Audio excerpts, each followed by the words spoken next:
Que Dieu nous bénisse.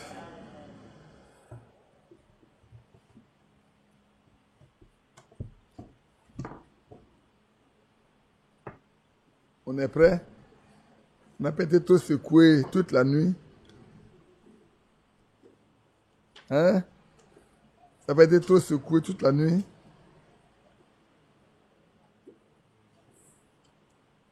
Personne ne répond.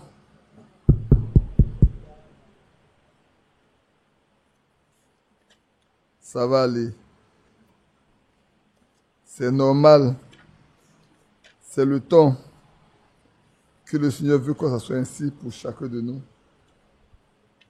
Amen. J'ai oublié ma pochette. Et je n'ai pas de mouchoir non plus. Il fait tellement chaud en français, tellement. Si vous voulez, donnez-moi. Regardez s'il y a les mouchoirs dedans là-bas. J'ai laissé mon mouchoir au bureau. En regardant, j'ai eu à cœur de lire quelques lettres circulaires avec vous pour nous aider à avancer simplement dans les choses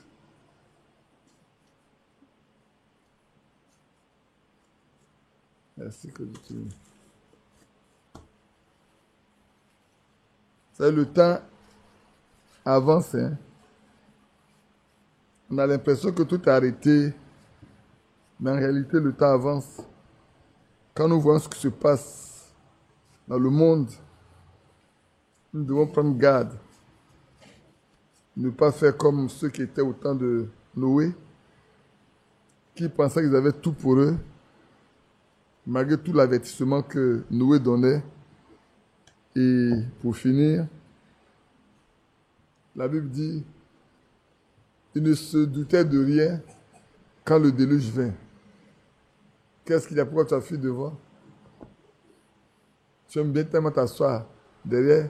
J'ai l'impression que tout le monde aime bien s'asseoir derrière. À cause de quoi? Du ventilateur. Mais il y a le ventilateur ici aussi. Ah, d'accord. Donc, frère, vous voyez, non? On dit que vous oubliez ceux qui sont devant. Hein. On n'y a plus de vent derrière à cause des ventilateurs. Donc, augmentez le volume de gros ventilateurs. Peut-être vous allez acheter les ventilateurs qui sont comme des petits climatiseurs, dans lesquels on met un peu d'eau glacée et puis bon, on fait souffler. Hein? Je vais voir avec vos frères. Il y a les ventilateurs comme ça. Ça émet beaucoup d'infrastructures atomiques. Il fait très chaud. On va voir si on peut prendre quelques-uns.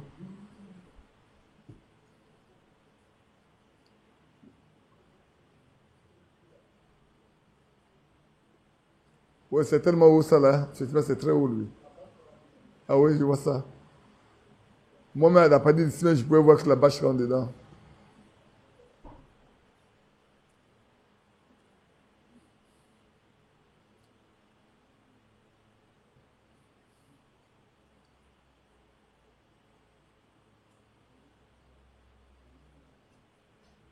On va prier.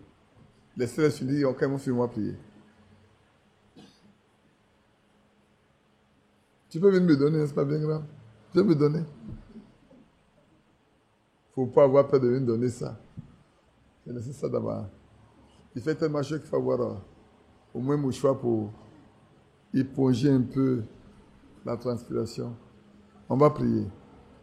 Bien-aimé Seigneur et Sauveur, nous voici réunis encore cet après-midi et nous voulons trouver notre chemin avec toi dans ta parole. Et comme ton fils l'a déjà dit, prends sous ton contrôle ce moment-là. Que nos cœurs soient ouverts pour recevoir ce que tu as à nous dire. Que cela ne soit pas seulement pour nos oreilles, mais que cela ait place dans nos cœurs, ô notre Dieu. Là où l'âme reçoit cette parole révélée pour sa nourriture, pour l'affermir, pour augmenter sa foi. Parce qu'en ce lieu, il n'y a que deux chemins. Soit on est croyant ou on est incrédule. Or, nous ne voulons pas des incrédules, nous voulons des croyants. Des hommes et des femmes prêts pour le ciel. C'est pour ça que nous nous déplaçons, nous prenons le risque, nous venons ici, notre Père Céleste. Nous voulons penser aussi une fois, cette fois-ci, à tous nos frères qui sont en ligne. Du miracle, ils sont tellement nombreux. Bénis-les. Si ce n'était pas bon, je ne pense pas qu'ils allaient nous suivre. Mais c'est parce qu'ils trouvent leur compte. Parle à leur cœur également. Ouvre ta parole à eux et que chacun puisse trouver son chemin avec toi ce soir encore. S'il y a des malades, on en a toujours. Nous prions pour que tu le fasses grâce et miséricorde, Seigneur notre Dieu. Il y a tellement de cas difficiles. Mais nous comptons sur toi. Parce que tu as promis que la guérison sera sous ton aile. Et pour tes enfants, les signes les accompagnent. Que ces miracles accompagnent tes enfants afin que leur foi soit ferme. Conduis-nous dans la lecture de ta parole et instruis-nous alors que nous avons, Seigneur, à cœur de lire quelques lettres séculaires que ton serviteur a écrit. Oh Dieu, que cela puisse nous aider à aller de l'avant et à nous préparer pour aller à ta rencontre au nom de Jésus-Christ. Amen. Amen. Pour la lettre séculaire, on va prendre 2 Corinthiens, chapitre 13, les versets 11, 12 et 13, qui sont les versets de la conclusion de la deuxième lettre que l'apôtre Paul adresse aux Corinthiens. Et c'est dans ce passage que Frère Franck a trouvé les éléments pour exhorter, pour enseigner, pour instruire les enfants de Dieu. Au reste, frères, soyez dans la joie. Perfectionnez-vous, consolez-vous ou bien exhortez-vous. Ici, je crois que dans d'autres traductions, comme on le lit dans la traduction allemande, mais surtout dans le grec français que moi j'ai, ils ont mis encouragez-vous ou exhortez-vous. Donc, exhortez-vous, ayez un même sentiment, vivez en paix et que le Dieu d'amour et de paix sera avec vous. Saluez-vous les uns les autres par un saint baiser. Tous les saints vous saluent.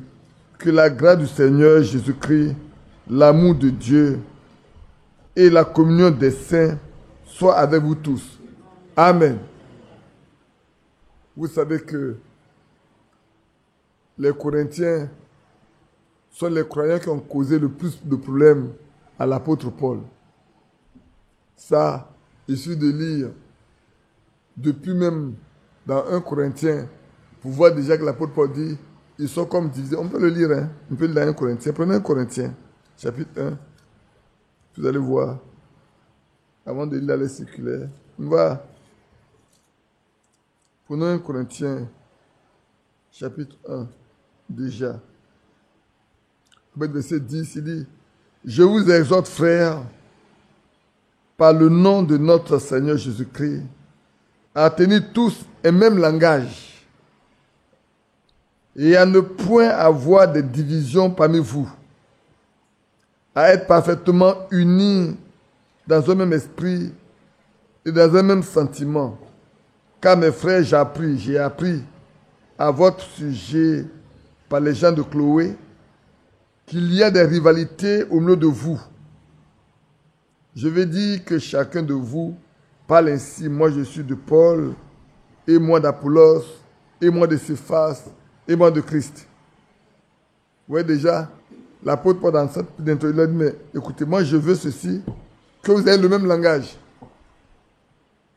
Ce qui est malheureusement, aujourd'hui, encore de nos temps, les chrétiens, ceux qui se disent chrétiens, à cette fin des temps, ne parlent pas tous le même langage. Ils ne tiennent pas le même langage. Ils ont des divisions parmi eux. Que Dieu aide. Parce que les divisions, souvent, ça naît parmi les enfants de Dieu. Parmi vous, à être parfaitement unis. Ils sont désunis. Il n'y a pas d'unité. Et j'espère que ce n'est pas la même chose pour nous aussi, en ce temps où nous sommes. Parce que les épreuves sont telles que par moments, beaucoup de choses viennent s'intercaler pour nous faire perdre un peu le nord. Comme une sœur disait vendredi dans sa prière, Seigneur, ce que tu nous as montré qui a fait que nous avons décidé de venir ici, là, il faut toi-même intervenir pour confirmer cela. Qu'il y a des personnes même avec qui nous avions de très bonnes communions qui aujourd'hui refusent carrément de nous-mêmes saluer. Mais c'est parce que nous sommes arrivés au temps où des séparations doivent avoir lieu. Pas de division, mais de séparation. Le matin, on en a parlé, non? Hier soir, nous avons parlé de ce que nous sommes appelés à sortir de tous les ismes. Le banamisme, le franquisme, le messagisme, et être des chrétiens, des vrais chrétiens. Parce qu'aujourd'hui encore ici, il y en a qui n'ont pour absolu que Frère Branham, il y en a pour absolu que le message, il y en a pour absolu que Frère Franck. Ils ne sont pas des chrétiens. Ils ne veulent pas des chrétiens. Quand vous parlez avec eux, vous comprenez seulement que ce ne sont pas des hommes et des femmes qui sont venus et qui sont convertis. Parce que celui qui est converti veut avoir pour absolu la Bible et Christ. Et non pas un homme. L'apôtre Paul, il dit bien ici, mais qui est Paul? Qui est Pierre? Qui est Apollos? Son monnaie du tout. C'est Christ qui a quelque chose. C'est lui. Quand mes frères, j'ai appris à votre sujet par les gens de Chloé qu'il y a des rivalités au milieu de vous. Je veux que chacun de vous parle ainsi. Je veux dire que chacun de vous parle ainsi. Au verset 2 dit, Christ est-il divisé? Paul a-t-il été crucifié pour vous? Ou est-ce au nom de Paul que vous avez été baptisé? Je rends grâce à Dieu de ce que je n'ai baptisé aucun de vous, excepté Crispus et Gaius. Il suffit d'aller lire dans Actes, chapitre, je crois, 18, si je ne me trompe pas, ou 19, pour voir que l'apôtre Paul est celui par qui le Seigneur a fondé cette église de Corinthe. Oui, dans le chapitre 18. Après cela, Paul partit d'Athènes et se rendit à Corinthe. Il trouva un juif nommé Aquilas, originaire de Pont, récemment arrivé d'Italie avec sa femme Priscille. Parce que Claude avait ordonné à tous les juifs de sortir de Rome. Il se lia avec eux. Et comme ils avaient le même métier, il demeurait chez eux et il travaillait. Il fabriquait des tentes. Paul discourait dans la synagogue chaque sabbat. Il persuadait les Juifs et les Grecs. Mais quand Silas et Timothée furent arrivés à de la Macédoine, il se donna tout entier à la parole, attestant aux Juifs que Jésus était le Christ. Les Juifs faisaient alors de l'opposition et se livrant à des injures. Paul secoua ses vêtements et leur dit, que votre sang retombe sur votre tête. J'en suis pur, dès maintenant j'irai vers les païens. Et sortant de là, il entra chez un certain Justice, homme craignant Dieu, et dont la maison était contiguë à la synagogue. Cependant, Crispus, le chef de la synagogue, crut au Seigneur avec toute sa famille. Et plusieurs Corinthiens qui avaient entendu Paul crurent aussi et furent baptisés. Peut-être qu'en tant comme Silas et Timothée sont arrivés, alors qu'il s'est donné complètement, et il y a des gens qui doivent être baptisés, certainement que c'est Timothée et Silas qui les ont baptisés. Alors Paul dit, mais moi il n'est baptisé personne de si ce n'est Crispus et Gaius. Alors si vous dites que vous êtes de moi, non, ne soyez pas de moi, ne soyez pas de Pierre, ne soyez pas d'Apollos, soyez tous de Christ. Parce que c'est Christ qui est mort pour nous. Amen. Et si on poursuit, on peut aller de verset en verset ou de chapitre en chapitre pour voir comment l'apôtre Paul pouvait défendre son ministère au milieu de ce peuple-là que vous connaissez bien, les Corinthiens. Je vais lire également un autre passage dans 2 Corinthiens que vous voyez. Quand on prend 2 Corinthiens chapitre 11, voilà ce que l'apôtre Paul dit. Je le répète que personne ne me regarde comme un insensé. Sinon, recevez-moi comme un insensé. Afin moi aussi, je me glorifie un peu. Ce que je dis avec l'assurance d'avoir sujet de me glorifier, je le dis selon le Seigneur, mais comme par folie, puisqu'il en a plusieurs qui se glorifient selon la chair, je me glorifierai aussi, car vous supportez volontiers les insensés, vous qui êtes sages. Si quelqu'un vous a servi, si quelqu'un vous dévore, si quelqu'un s'empare de vous, si quelqu'un est arrogant, si quelqu'un vous frappe au visage, vous le supportez. J'ai honte de le dire, nous avons montré de la faiblesse. Cependant, tout ce que peut oser quelqu'un, je parle en insensé, moi aussi, je l'ose. Sont-ils hébreux? Moi aussi. Sont-ils israélites? Moi aussi. Sont-ils la postérité d'Abraham? Moi aussi. Sont-ils ministres de Christ? Je parle en termes extravagants. Je suis plus encore par les travaux, bien plus par les coups, bien plus par les emprisonnements, bien plus souvent en danger de mort. 5 fois, j'ai reçu des Juifs 40 coups moins 1. 3 fois, j'ai été battu de verge. 1 fois, j'ai été lapidé. 3 fois, j'ai fait naufrage. J'ai passé 1 jour et 1 nuit dans l'abîme. Fréquemment en voyage, j'ai été en péril sur les fleuves, en péril de la part des brigands, en péril de la part de ceux de ma nation, en péril de la part des païens, en péril dans les villes, en péril dans les déserts, en péril dans la mer, en péril parmi les faux frères. J'étais dans le travail et dans la peine, exposé à de nombreuses veilles, à la faim, à la soif, à des jeûnes multipliés, au froid et à la nudité. J'en passe. Mais à la fin, voilà ce que Paul écrit. Il dit, au reste, dans tout ce que je vous ai écrit là, mes bien-aimés frères, soyez dans la joie. Oui, Paul a dit, il a écrit tout et puis à la fin il dit, au reste, mes bien-aimés, soyez dans la joie. Oui, c'est vrai. Soyons dans la joie parce qu'un royaume nous attend. Parce qu'une paix profonde nous attend. C'est vrai. Parce qu'une cité non conçue par les hommes, mais conçue par Dieu lui-même et bâtie par Dieu lui-même, nous attend. Soyons dans la joie parce que certainement, nous ne verrons plus ni des larmes, ni des pleurs. Oui, c'est vrai. Et on ne parlera plus de mort. On ne parlera pas de tristesse. Tout cela aura disparu. C'est vrai. Donc, soyons déjà dans la joie, dans l'espérance de ce que Dieu prépare pour nous. Car il a dit, que votre cœur ne se trouve point.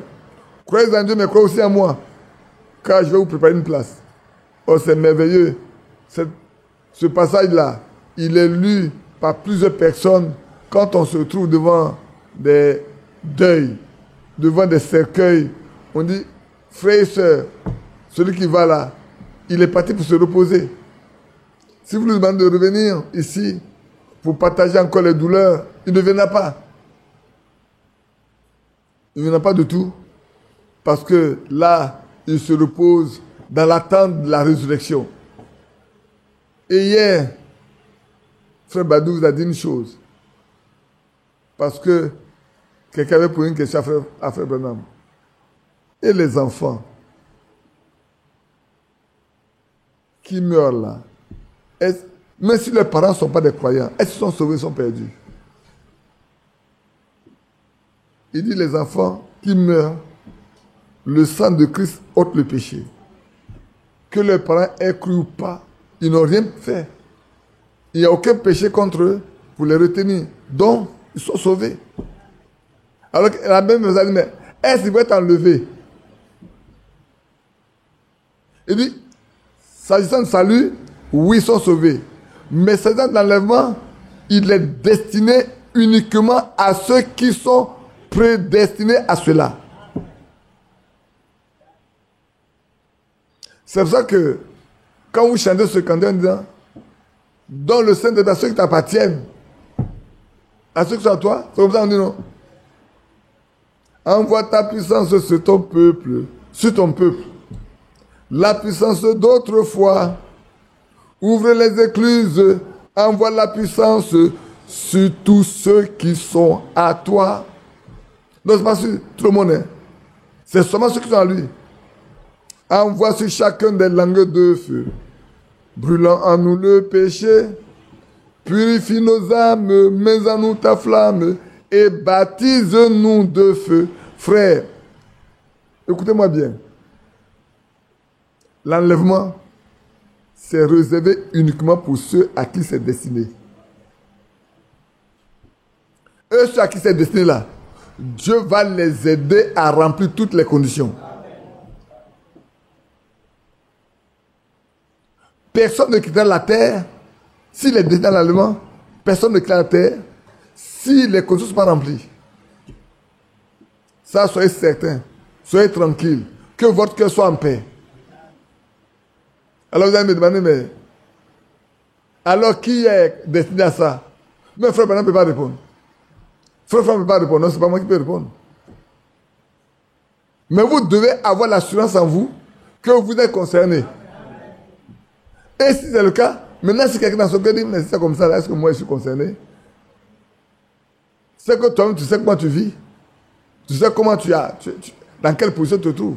Mais le vrai croyant dira toujours, moi, je suis partisan de ce qui va se passer.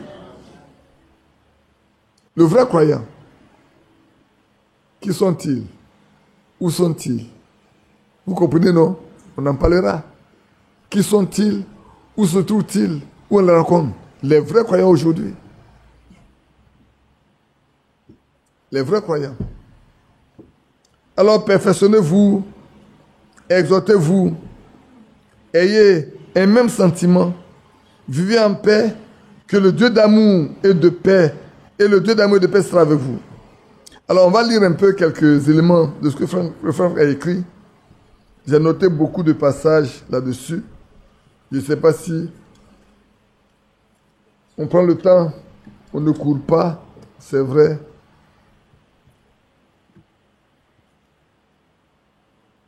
Voilà ce que le frère Franck dit.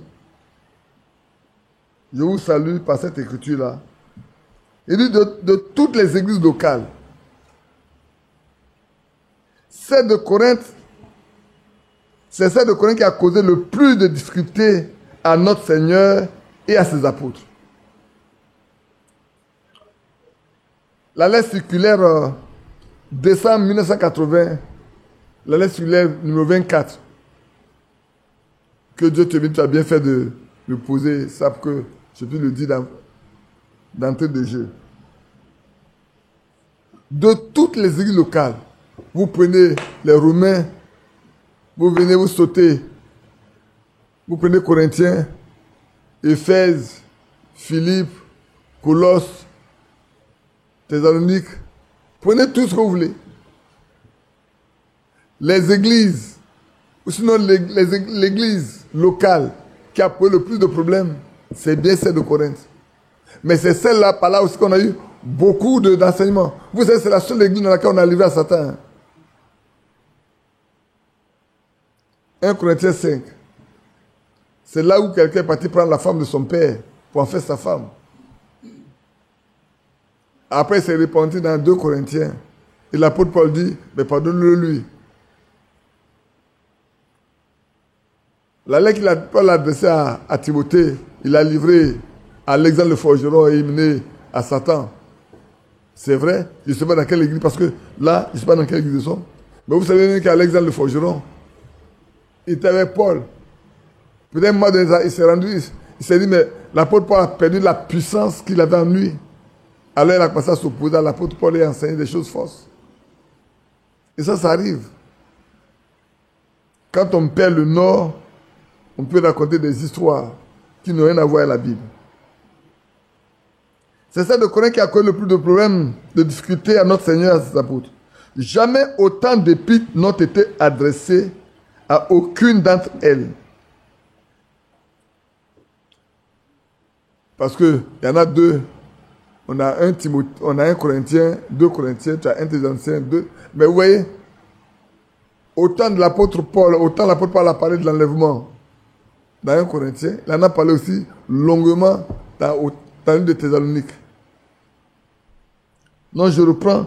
Jamais autant d'épîtres n'ont été adressées à aucune d'entre elles, ni aucun des problèmes et de besoins n'ont été traités à leur sujet, comme ce fut le cas pour cette église de Corinthe. À cela vinrent s'ajouter les disputes au milieu d'elles. Oui. Vous savez, aujourd'hui, il y a beaucoup d'églises, même dans ce message-là, qui font du copinage. Beaucoup n'aiment pas ce mot-là. Mais j'aime bien le dire. Depuis Williamsville, j'ai dit, il y a trop de copinage au milieu des enfants de Dieu. On prend des gens parce qu'ils sont proches de nous. On veut travailler avec eux parce qu'ils sont proches de nous. On veut leur donner des fonctions parce qu'ils sont proches de nous. Ou parce qu'ils nous ont rendu des services. Mais ce n'est pas comme ça que la Bible dit de faire. Il y a un ordre divin. Il y a une prescription que Dieu a donnée à l'apôtre Paul, qui est chargé d'instruire les croyants qui viennent des nations.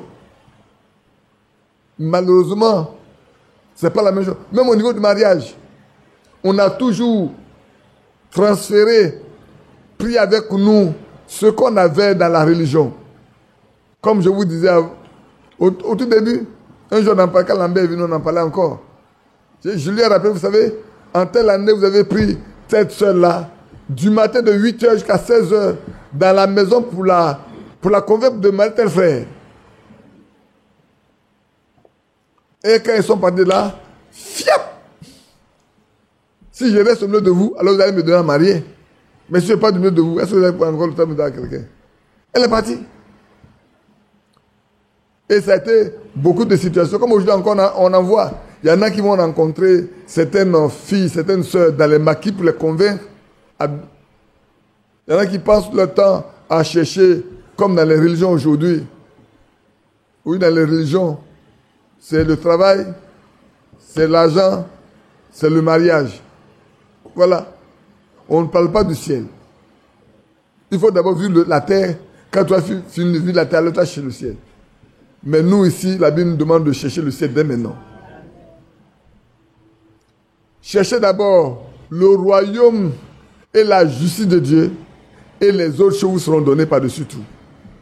Enfin, les autres choses sur la terre, c'est des cadeaux que Dieu nous donne. Et c'est lui qui les donne. Mais nous devons chercher d'abord ce qui est essentiel. Le royaume de Dieu, c'est la justice de Dieu. Enfants de Dieu, cherchez d'abord le royaume de Dieu et sa justice. Les autres choses, Dieu se chargea de vous les donner. Et David pouvait dire dans les psaumes qu'il était jeune, la vieilli, il n'a jamais vu le juste abandonné et sa descendance mendier son pain. Je parlais avec mon oncle Kwadjo la fois dernière. Il parlait d'une situation, mais Kwadjo, tu sais, aujourd'hui, il y en a qui cherchent plus à manger qu'à servir Dieu. Et tu vois, voilà quelqu'un qui apparaît Frère Branham, mais nous, on a eu le même cas ici en Côte d'Ivoire, mais je parle de ça d'abord. Voilà quelqu'un qui apparaît Frère Branham de ce que c'est. Il a dit, Frère Branham, ce que tu dis est la vérité. Nous reconnaissons ça. Mais tu vois, si j'accepte ça là, mon organisme va me mettre dehors. J'ai les enfants qui vont à l'école. J'ai ma femme, j'ai de la maison où j'habite. Je perds tout. Sur ce fait-là, je sais que tu as raison, mais je ne peux pas prendre une décision de venir dans ce que tu fais. Mais ici également, on a rencontré un pasteur à Yopougon. On parlait avec lui. Quand on a fait, il a dit, je reconnais ce que vous dites est vrai. Mais vous voyez, les fauteuils que vous voyez, la maison que vous voyez, le poste téléviseur que vous voyez, c'est l'église qui a acheté ça pour moi. Si je vais chez vous, qu'est-ce que j'aurai? J'ai des enfants qui vont à l'école. Si moi je vais chez vous là, qu'est-ce que je vais avoir? Sur cette base-là, il a fait son choix. Il a fait le choix de rester là où il veut rester. Parce qu'il a de quoi manger. Il n'a pas envie d'aller avoir faim, d'aller chercher à travailler. Non, c'est déjà trop difficile pour lui. Et donc, il parlait d'un frère. Il dit, mais frère, il faut le laisser. Il dit non, le frère là, je n'ai pas parlé avec lui. Il dit que toi, tu es le seul frère, c'est de lui qui connaît. Il dit, mais il est où? Il dit, mais il est où? Il est où là? Il dit, mais il a mangé. Il a boit, il a une nuit pour se reposer.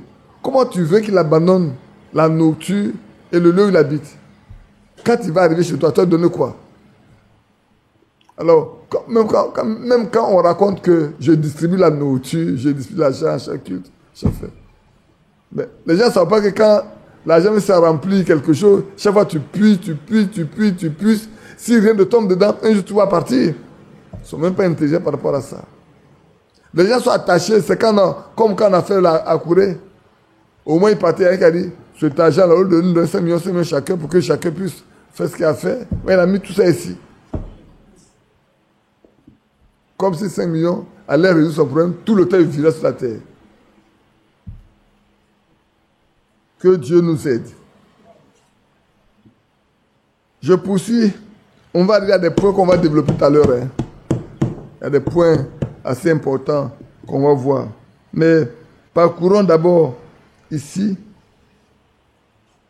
Je reprends encore à partir d'ici. De toutes les églises locales, c'est celle de Corinthe qui a causé le plus de difficultés à notre Seigneur et à ses apôtres. Jamais autant d'épîtres n'ont été écrites, adressées à aucune d'entre elles, ni autant de problèmes et de besoins n'ont été traités à leur sujet, comme ce fut le cas pour cette église.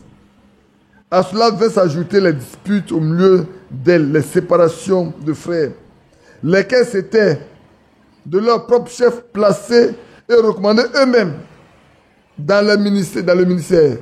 Il y en a, c'est pas nouveau, hein. Depuis ce temps-là, il y a des gens qui se donnent eux-mêmes un ministère.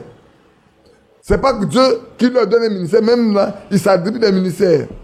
Alors que Paul, Pierre et Jean ont été appelés dans l'église locale. Il y en a qui sont levés pour se donner eux-mêmes un rôle. Mais l'apôtre Paul l'a dit déjà dans Éphésiens, aux églises de Fer, il dit, prenez garde à vous et au troupeau sur lequel le Saint-Esprit vous a établi évêque pour perdre ce troupeau-là. Je sais qu'après mon départ, il va s'élever des loups du milieu de vous qui vont entraîner d'autres à leur suite. Et voilà que de son vivant déjà, beaucoup manifestaient le fait qu'ils ont quelque chose. Alors c'est vrai. Je me souviens encore qu'on dit, Badi empêche les gens de prêcher. J'appelle les gens d'exercer le ministère. Mais le ministère, on exerce partout. On n'exerce pas le ministère dans un seul lieu. Alors si vous pensez que c'est dans un seul lieu où on peut exercer le ministère, ça vous n'avez rien. C'est vrai. D'abord, il y en a qui se disent, mais dans leur village même, il n'y a même pas un converti. C'est vrai. Oh, j'ai vu beaucoup de personnes construire des églises après qu'on ait bâti l'église d'Akouré. Chacun veut maintenant avoir quelque chose chez lui pour montrer quelque chose. Ça, c'est un esprit d'imitation. On ne va nulle part avec le fait de vouloir imiter. On échoue toujours, frère. Ça ne donne pas la vie. Les mystères du corps de Jésus-Christ avaient été révélés à Paul. Et il avait fort à cœur de voir cet organisme vivant fonctionner sans trouble aucun. Pour lui, il ne s'agissait pas des choses théoriques apportées au niveau de la controverse, mais bien de l'accomplissement de la mission voulue par Dieu pour l'Église. Amen. Que Dieu nous aide, nous tous aujourd'hui, afin que la mission que Dieu lui-même a voulu pour son peuple s'accomplisse au milieu de ses enfants. C'est que hier nuit et ce matin, on a parlé de la dîme, on a parlé de l'annulation des vœux. C'est tous les mêmes, hein? Ceux qui annulent les vœux sont tous les mêmes personnes. Ceux qui soutiennent les vœux annulés, c'est toutes les mêmes personnes. Je me demande, comme je disais ce matin, comment pourront-ils se tenir devant le Seigneur ce jour-là?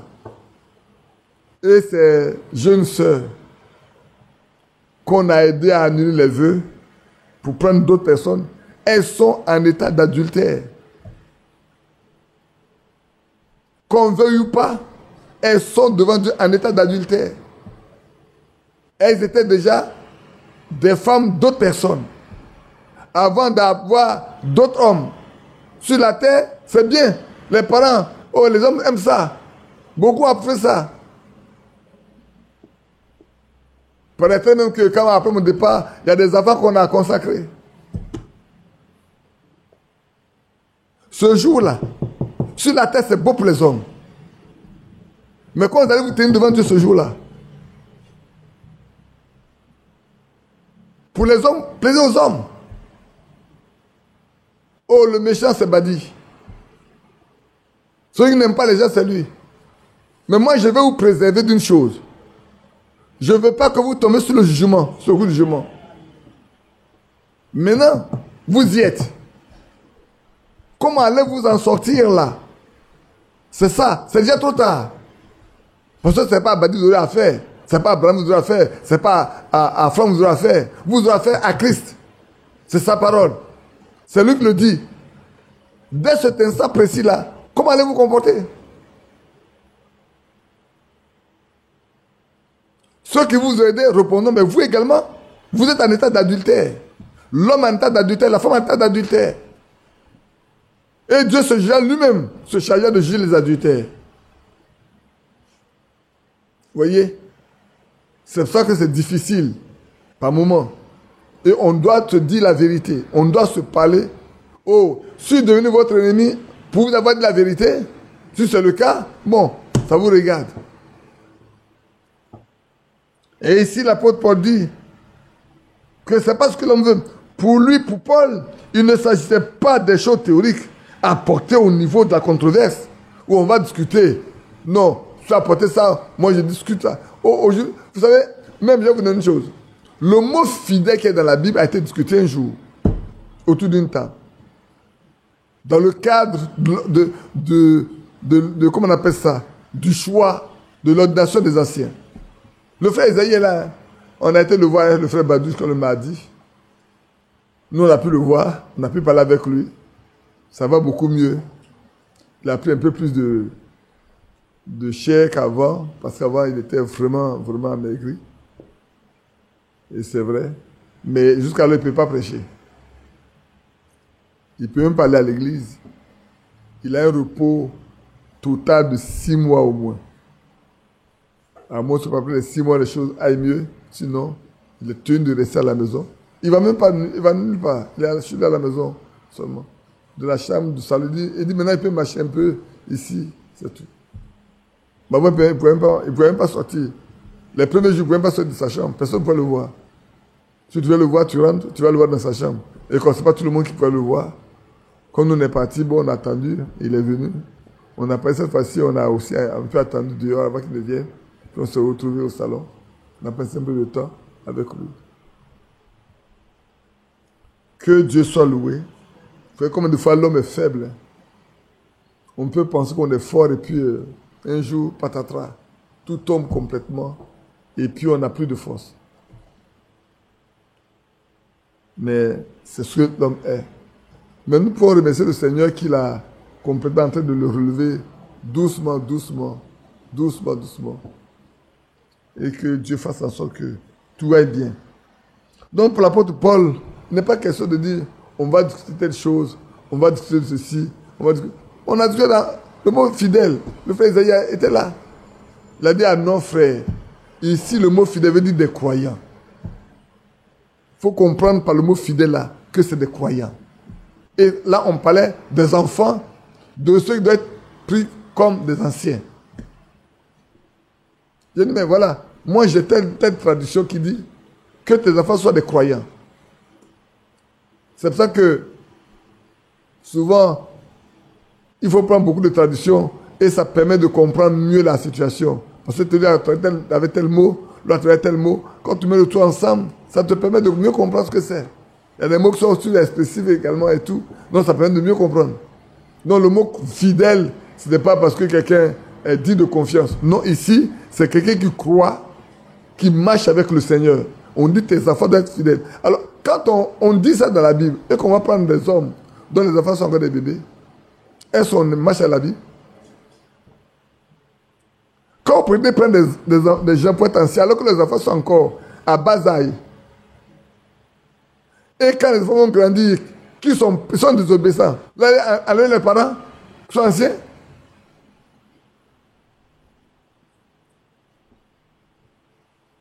Parce que les enfants ne marchent pas bien.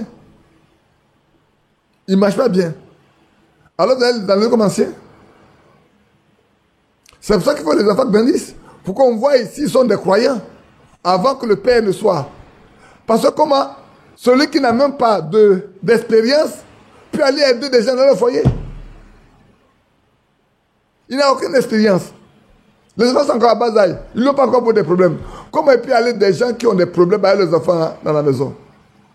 Il faut qu'il ait élevé lui-même des enfants, vu grandir et qu'ils ont donné leur vie au Seigneur et que tout est parfait, alors vous les prenez comme anciens.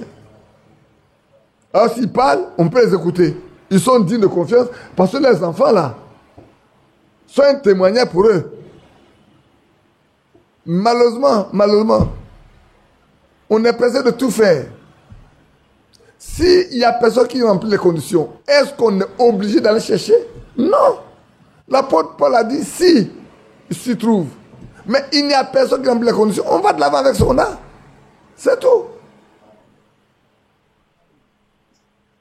Le temps est arrivé, frère, où nous devons retourner. On n'a pas de la restauration. Mais souvent, on parle de la restauration. C'est... De toute façon, je ne sais pas si c'est... De façon littéraire, on prend ça comme ça. Maintenant, on est de retourner à la restauration. Donc, si tu es restauré, qu'est-ce qui est restauré? Les religieux avaient une manière de faire. Ils ont oublié ce que les apôtres ont fait. Avec le temps, les gens ont suivi le modèle catholique. En parallèle. Maintenant, on nous de retourner à ce que les apôtres ont fait. On dit que ça a été restauré. Et puis, on ne fait pas ce que les apôtres ont fait. Est-ce qu'on a été restauré ainsi? On n'a pas été restauré. La parole a été restaurée, mais nous ne sommes pas restaurés. Parce que si on a été restauré, on allait vivre la restauration correctement. Et ça, c'est important. Donc, soyons restaurés. Oh, la parole a été restaurée. Mais nous, nos foyers, notre compréhension de la Bible, notre manière de pratiquer les Écritures doivent aussi être restaurés. Afin que nous soyons semblables à ceux à qui on nous fait référence. Nous devons nous référer à la foi de nos pères apostoliques. Comment les apôtres ont marché? Comment ils ont établi les anciens? Qu'est-ce qu'ils ont fait? Le mariage, comment ça s'est passé en leur temps? Bien-aimés, pour lui, il ne s'agissait pas de choses théoriques à porter au niveau de la controverse, mais bien de l'accomplissement de la mission voulue par Dieu pour son Église. Dieu a une mission pour son Église. Et c'est ça qui doit s'accomplir. Ce que Dieu a arrêté avant la fondation du monde pour son Église, nous devons laisser Dieu le faire au milieu de ses enfants. N'empêchons pas les enfants de Dieu d'aller au ciel. Si nous-mêmes ne voulons pas aller, ne faisons pas comme les pharisiens. Ils ne veulent pas aller et puis d'empêcher les autres de partir aussi. Ne faisons pas comme eux. Le temps est venu, frères et sœurs. Souvent quand je parle, je dis, c'est votre âme qui est concernée. Si vous-même, vous n'êtes pas capable de discerner ce qui vous empêche de faire la volonté de Dieu, restez là-bas. Restez dedans. Restez dedans. Si vous ne pouvez pas discerner les choses qui vous empêchent d'aller au ciel, restez dedans. Celui qui vous empêche, il répondra, mais vous-même là, vous ne pouvez pas accuser quelqu'un. Vous êtes des hommes, des femmes. Pliez vos genoux devant Dieu jusqu'à ce que... Pliez vos genoux. Hier, j'ai parlé à quelqu'un. Je lui ai posé une question qui date de depuis 2003. Et j'ai dit, j'attends qu'il m'appelle. Il ne m'a pas encore appelé. Je vais attendre qu'à la fin de la semaine. Puis elle a appelé. Il y a des moments où je cherche un peu moi-même, quoi. Non, quand tu as beaucoup parlé, à un moment donné, je vais t'amener dans la corde pour t'aider. Quand tu as beaucoup parlé là, à un moment donné, je t'envoie dans la corde seulement, doucement, pour t'aider. C'est ce que j'ai fait à quelqu'un. Un jour, il a posé, et puis cette année, je l'ai attrapé. Je l'ai mis dans la corde et puis il me dit, papa, tu as laissé des enfants là-bas. J'ai dit, les enfants n'ont qu'à suivre leur père. C'est tout. Si le papa vous a mis quelque part, et puis il dit, venons, il va quelque part là. Voyez bien, si c'est vraiment votre père et que vous avez confiance en lui, vous n'avez que le suivre. Vous savez, dans ce message-là, il y a des situations qui ont amené des frères. Je me souviens encore, je ne vais pas donner le nom du frère. Ces enfants sont ailleurs. Et puis un jour, frère Barry est arrivé. Oh, il veut que les enfants viennent pour... Et puis les enfants sont venus aux questions. Mais pour finir là, ils pensent que les enfants allaient rester. Mais tout ce que les enfants ont posé comme question, frère Barry, ce que nous croyons là, c'est ce que frère Barry a mis en place. C'est lui qui nous enseignait. Oh, il y en a qui fallait prendre un peu de raisin, fabriquer soi-même le vin. Tu sais fabriquer le vin? Je sais comment frère Barry... La description de la manière dont les frères faisaient le vin, je sais. Mais quel est le problème, c'est d'acheter le vin dans une boutique? C'est du vin. C'est tout. Et ceux qui sont sur l'île de Timor, là. Et chez eux, il n'y a pas de vin. C'est un pays musulman. On ne vend pas de vin. Mais ils doivent faire la Sainte Seine. Mais quand le Saint-Esprit est descendu, nous deux qui doivent faire la Sainte Seine, mais ils ont fait la Sainte Seine avec le vin. Ils n'ont pas acheté, il n'y en a pas. Ils ont pris de l'eau, ils ont prié. Il dit, Seigneur, tu as transformé l'eau en vin à Cana. Nous avons besoin de vin pour la Sainte Seine. Ils ont prié. Le gars qui l'a bu, il buvait le vin. Il dit, mais vous êtes le vin. Il n'y a pas de vin ici. Et ils savent d'où ça vient, ceux qui ont prié. Mais ils n'ont rien dit. Ils ont fait la Sainte Seine. Pas une fois, pas deux fois, pas trois fois. Pendant tout le temps où ils devaient faire la Sainte Seine, ils ont toujours prié pour que l'eau devienne du vin pour eux. Alors, il ne faut pas qu'on aille chercher des choses extraordinaires. Ayons la foi. Souvent, frère, on cherche beaucoup de choses parce qu'on n'a pas de foi. C'est le manque de foi qui nous pousse à chercher beaucoup de choses. Si on a la foi, on se repose seulement sur ce que Dieu a dit et on va de l'avant avec. N'est-ce pas? Que Dieu vous bénisse. Maintenant, on va aller dans chacun des mots. Le premier mot qu'on va voir, c'est perfectionnez-vous. Quand nous regardons dans le verset 11, soyez dans la joie. Nous sommes invités à être dans la joie. Ça, c'est une invitation à être dans la joie. Mais ici, il dit, perfectionnez-vous. Et voyez ce que Frère a dit. Alors, quand on dit d'être perfectionné, on peut être dans Matthieu 25, Matthieu 5. Alors, on va dans Matthieu 5. Du verset 45 au verset 48. Matthieu 5. Avant de lire ce que le frère Franck a écrit, ici, je vais là-bas du verset 43 même. Vous avez appris qu'il a été dit, tu aimeras ton prochain et tu haïras ton ennemi. Mais moi je vous dis, aimez vos ennemis, bénissez ceux qui vous maudissent, faites du bien à ceux qui vous haïssent et priez pour ceux qui vous maltraitent et qui vous persécutent. Vous voyez que le Seigneur place au-dessus de la loi ce que les croyants du Nouveau Testament doivent faire. Dans la loi, on dit œil pour œil, dent pour dent. On vous a appris, vous devez aimer votre prochain, mais celui qui est votre ennemi là, vous ne devez pas avoir communion avec lui. Il dit, mais moi je vous dis, moi votre Seigneur, je vous dis, désormais, vous devez aimer vos ennemis. Vous devez bénir ceux qui vous maudissent. Vous devez faire du bien à tous ceux qui vous haïssent. Et prier pour ceux qui vous maltraitent et qui vous persécutent. Vous ne devez faire du mal à personne. Si vous voulez être parfait, vous voulez la perfection, voilà le point de départ pour que vous soyez parfait. Et dit, afin que vous soyez fils de votre Père qui est dans les cieux, car il fait lever son soleil sur les méchants et sur les bons. Il fait pleuvoir sur les justes et les injustes. Si vous aimez ceux qui vous aiment, quelle récompense méritez-vous? Les publicains n'agissent-ils pas de même? Oh, quelle belle comparaison. Le monde aime ceux qui les aiment. Hein? Ceux qui sont dans le monde là, Quand tu l'aimes, il t'aime. Tu lui fais du mal, il peut te tuer. Il sait que tu es son ennemi, tu vas voir ce qu'il va te faire. Et si vous saluez seulement vos frères, que faites-vous d'extraordinaire? Les païens n'agissent-ils pas de même? Maintenant, à chacun de nous de voir dans quelle position nous sommes. Et c'est ça le problème aujourd'hui. Et tout le problème qu'on peut vivre là, frère, c'est parce qu'on n'est pas converti. On n'est pas né de nouveau. On a été enthousiasmé. On a pris le baptême.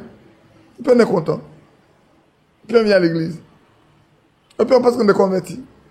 Frères et sœurs, ne vivons pas comme ça. Laissons le Seigneur opérer une transformation en nous. C'est important. Hein? C'est très important. Aussi longtemps la transformation n'a pas lieu, frère, nous courons un grand risque. Nous prétendons être chrétiens alors qu'on ne l'est pas. Vous prétendez être chrétien alors qu'on ne l'est pas. Que la transformation s'opère vraiment. Qu'on puisse un jour dire, on s'arrête là. De là à là, voilà l'homme. Et d'ici, ici, là, c'est différent. Il faut que de là, là, jusqu'ici, on dit, ça là, on le connaît ici. Mais là, là, de là et là, là, c'est différent. Si de là à là, c'est même, on voit, et puis, il y a des répercussions dans ici, là. C'est pas encore parfait. Hein? Il doit y avoir une différence nette. Comme quelqu'un dit, ce que je suis là, ce que j'étais, je ne le suis pas aujourd'hui. Mais ce que je vais être là, je ne suis pas encore arrivé là. Au moins, toi-même, tu fais la différence. Et ceux qui est à côté peuvent faire la différence. Oui, l'homme là, il a changé. Même si la perfection qui vient n'est pas là, mais on remarque qu'il y a quelque chose qui a changé. Mais ça nous manque. Ça nous manque. Ça manque à chacun de nous. Mes frères, jusqu'à quand ça va changer? Ma soeur, jusqu'à quand ça va changer? Jusqu'à quand? Parce que la mort là, c'est pas pour nous. Hein. Je ne vous fais pas peur. On est tous appelés à partir. Voilà le jeune Franck. Il est plus jeune que beaucoup d'entre nous. Hein. Mais il est parti. Le jeune Franck Messou. Il est plus jeune que mon frère, il est plus jeune que moi. Il est plus jeune que ma soeur. Que beaucoup d'entre vous. C'est pas vrai? Il est parti avant nous. Il est parti avant nous. Donc on peut partir nous tous à tout moment. Mais dans quelles conditions irons-nous? Écoutez bien. Oh, peut-être on ne sait pas comment vous vivez. Hein. On va aller faire de très belles veillées. On va chanter de très beaux cantiques. Mais il y en a qui vont se moquer de nous. Comme quelqu'un disait,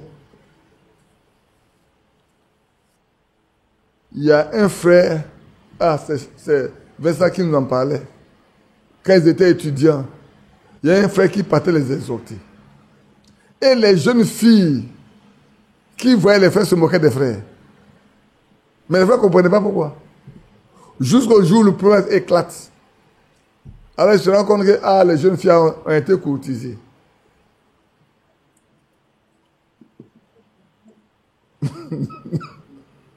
Il y a un frère à qui une femme m'a dit, vous pensez que c'est un chrétien?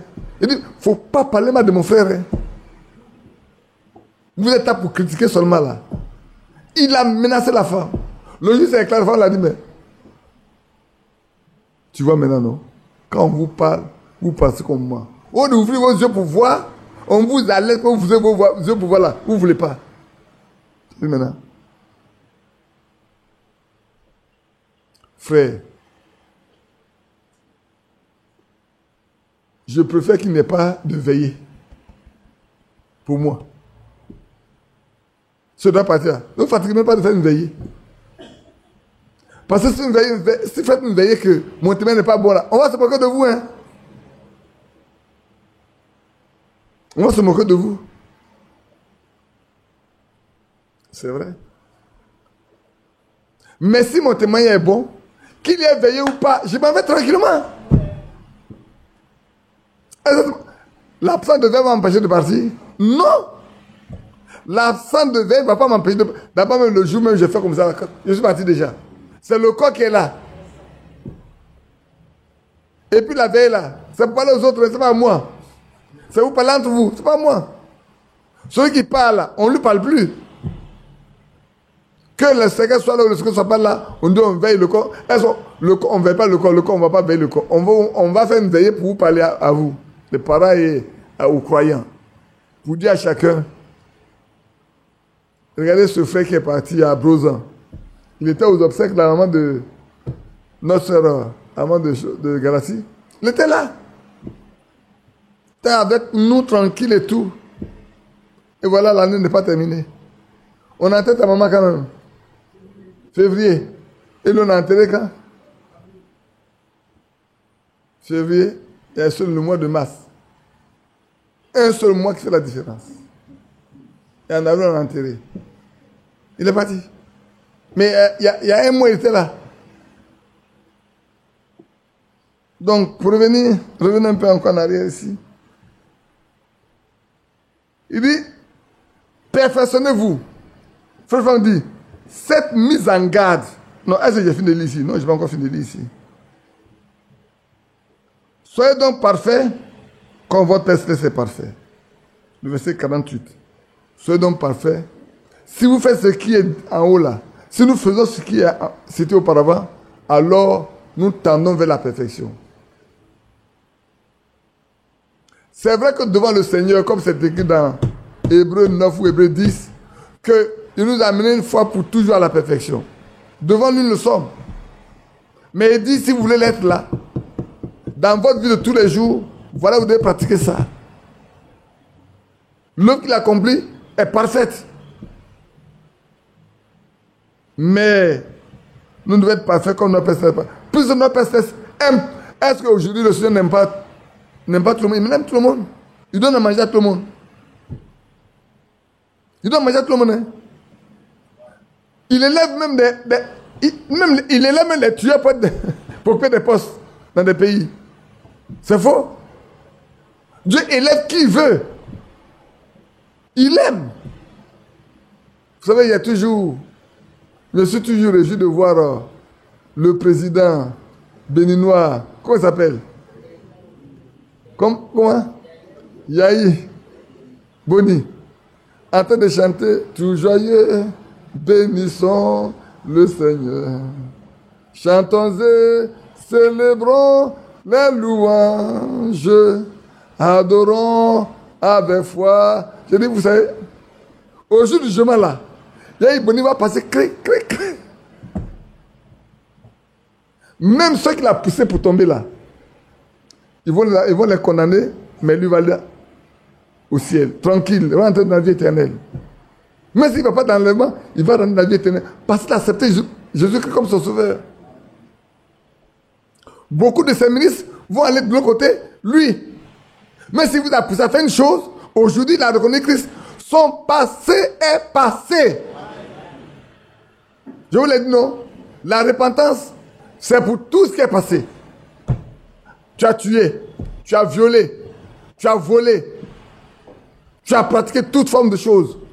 Le jour où ta repentance est réelle, vraie devant Dieu, ce jour-là, le sang efface tout ton passé. Tout est passé. Le diable ne peut même pas soulever quelque chose pour dire, il a été ça. Non, c'est fini ça. C'est maintenant ta marche là que tu dois regarder. Comment tu vas vivre, c'est ça qui est important. Mais le passé est passé. Donc quand Yahi Boni est en train de jouer, tout joyeux, bénissons le Seigneur. Si c'est de tout cœur, vraiment reconnu le Seigneur que c'est vrai, au jour du jugement, beaucoup de personnes le verront rentrer dans la vie éternelle. Et eux, on va les diriger vers la destinée de trouble éternel dans le feu éternel. Le feu n'est pas éternel, le feu qui est créé pour eux. Dans ces tourments, jusqu'à des siècles et des siècles et des siècles. Alors ici, revenons à ce que le frère Franck dit. Il dit, mais frère Franck dit, il dit, perfectionnez-vous. C'est ça, non? Dans 1 Corinthiens. Dans 2 Corinthiens 13. Perfectionnez-vous. Il dit, c'est une mise en demeure. Hein. Frère Franck dit, chacun de nous là, c'est une mise en demeure. Il doit se perfectionner. Il doit être parfait. Vous devez être parfait. C'est un devoir d'être parfait. Perfectionnons-nous. Il ne s'agit pas d'aller s'asseoir pour faire acte de présence. Souvent, on est assis là, on est présent de corps, mais on est absent d'esprit. Notre pensée se promène quelque part. Et quand on sort, on nous pose la question, qu'est-ce que vous avez entendu? Zéro. Qu'est-ce que tu as appris? Rien. Je me souviens encore quand j'ai parlé de cette doctrine diabolique ou Abraham incrédule. Je connais un frère qui m'a attrapé et dit, mes frères, ça n'a jamais été prêt dans cette église. Et tu as toujours été dans, il dit, j'ai toujours été dans l'église. Je n'ai jamais été absent. Il dit, mais vous êtes assis là, vous ne comprenez rien. Il dit, mais c'est faux. Tu te trompes. Tu attribues aux gens ce qu'ils n'ont pas fait. Le jour où on a fait passer la bande, le jour de la livraison à Satan, où on a fait passer la bande là, quand on est sorti de la table, il dit, frère, tu as écouté de la bande? Il dit, oui. Il dit, mais frère, je n'ai jamais entendu ça. Il dit, mais tu ne peux pas entendre. Aujourd'hui, tu as entendu, non? Tu as entendu la voix de Cadio Pierre? Oui. Tu as entendu qu'il a dit ça? Oui. Et 2 fois. Même quand on lui a dit de venir réparer, il a aggravé ça. Tu as vu ça, non? Il dit oui. Il dit, ah. Tu étais toujours là, mais tu étais absent. Il y a beaucoup de personnes comme ça. Hein. Ils sont toujours présents, mais ils sont absents. Ils sont toujours présents, ils sont absents. Quand tu leur rappelles les choses, et que tu mets la preuve devant et aller se rendre compte que, frère, ne faisons pas ça. Ne soyons pas ainsi. C'est trop sérieux. Être chrétien est trop sérieux pour aller s'asseoir du matin au soir, assis là. Peut-être c'est trop le même. Au point ça ennuie, mais lève-toi, va à la maison. Perfectionne-toi. Cette mise en demeure, perfectionnez-vous, est adressée par l'apôtre Paul aux croyants de tous les temps. Ce n'est pas à ceux de Corinthe seulement, hein. Frère, c'est adressé aux croyants de tous les temps, de tous les âges. Ceux qui ont lu la Bible devaient comprendre qu'on les interprète à la perfection. Si tu étais une fois croyant, tu dois savoir que tu dois être parfait, comme ton Père Céleste est parfait. Donc, perfectionnez-vous, c'est pour tous les croyants de tous les âges. C'est une intergestion. Une mise en demeure. Si tu n'es pas parfait, comme le Père le demande, tu ne pourras pas aller avec lui. Si tu n'as pas la nature de Dieu, il est parfait. Et toi, ta nature n'est pas une mandite parfaite, tu n'es pas avec lui. Donc, il ne faut même pas parler de l'enlèvement. Il ne faut pas t'attendre à ce que les dons ou les signes qui doivent accompagner les croyants t'accompagnent. Ça ne viendra pas. Ça ne viendra pas, frère. C'est un impératif. Perfectionnez-vous. En un mot, soyez parfait. Chacun de nous est parfait. On nous demande d'être parfait. Les hommes doivent voir que nous sommes parfaits. Nous devons recevoir le témoin des hommes.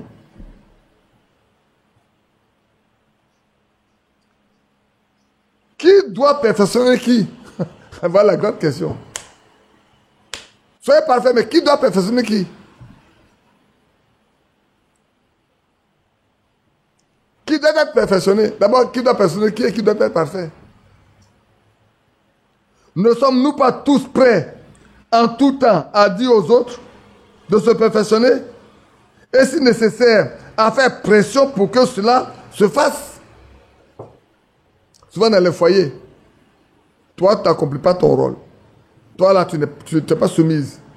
Mais au moins tu dis, et toi tu l'aimes. Au moment où tu dis, toi tu ne m'aimes pas, est-ce que toi tu es soumise? Est-ce que l'un est soumis à l'autre? Non. Marie doit aimer. C'est son devoir, ce n'est pas toi qui lui as dit de le faire.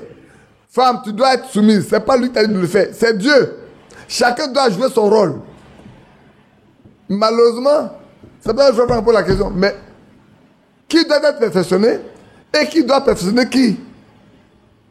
Il y en a qui sont prêts à faire pression sur les autres pour qu'ils se perfectionnent. Mais eux-mêmes, ils n'attendent pas se laisser perfectionner. Monsieur le professeur, c'est ça non? Demain qu'à l'école, on vous dit aux enfants de bien travailler. Parce que vous, au moins, avant d'arriver là, on vous a soumis à ça avant d'arriver là. C'est ça non? Alors vous pouvez dire aux enfants d'arriver là. Mais ce n'est pas la même chose.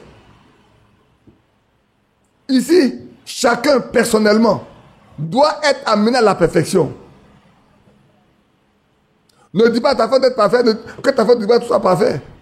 Toi-même, tu dois savoir que tu dois être parfait. Ta femme ne peut pas te perfectionner. Toi, tu ne peux pas la perfectionner non plus. Et je reprends.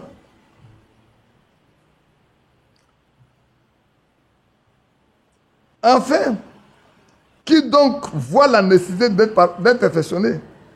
Ne sommes-nous pas tous prêts en tout temps à dire aux autres de se perfectionner et si nécessaire à faire pression pour que cela se fasse? Mais qu'en est-il de nous-mêmes? Toi qui fais pression là, où en es-tu toi-même? Toi qui regardes l'autre et dis, tu ne fais pas ce que tu fais là. Et toi, tu fais ce que tu dois faire.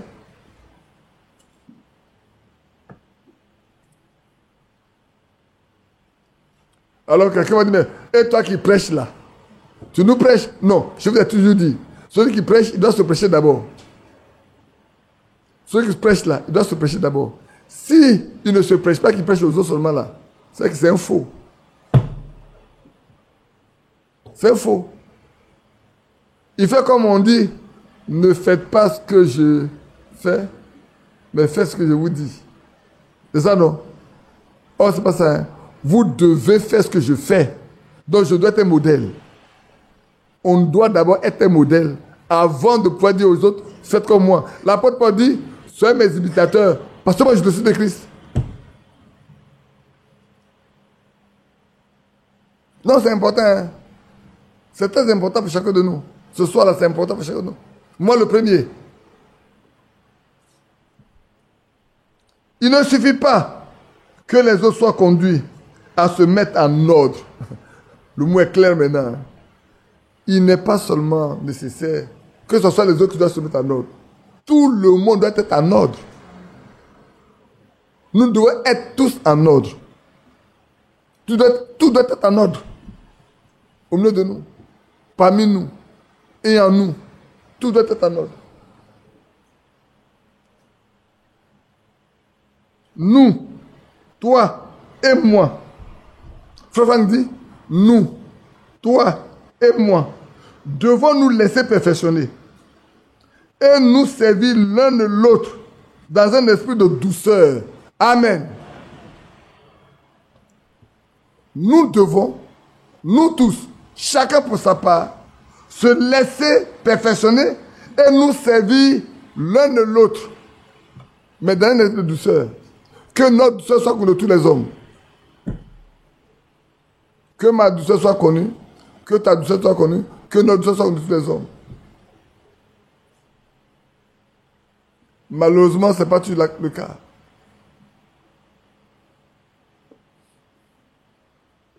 Et souvent, j'aime bien interpeller les foyers.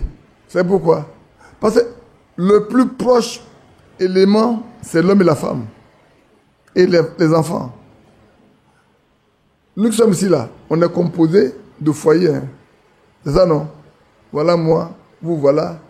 Léon n'est pas là ce soir. Aden n'est pas là ce soir, tu es là. Et toi, Marie n'est pas là. Lui, il est là. Toi, Angessa n'est pas là. Lui, est là. Et toi, Thomas, il est au Canada, là-bas, quelque part. C'est ça, non? Mais nous sommes des foyers réunis, à part les enfants. Ou quelques personnes qui ne sont pas encore mariées. Vous voyez ce que vous avez dit? Donc, déjà, la perfection doit commencer à la maison. Dans la maison. Dans le petit microscope de famille, là. La perfection doit commencer là. Là. Si la perfection n'est pas là, tous ceux qui vont se réunir ici, là, il n'y aura pas de perfection. Chez moi, il n'y a pas de perfection. Chez toi, il n'y a pas de perfection. Chez toi, il n'y a pas de perfection. Personne ne peut, dans le foyer, personne n'est perfectionné. Quand on va se retrouver ici, nous sommes des imparfaits. C'est un groupe d'imparfaits. Un groupe de personnes non perfectionnées. Un groupe de personnes non en ordre. Et si on n'est pas en ordre, ne nous attendons pas à ce que Dieu vienne au milieu de nous.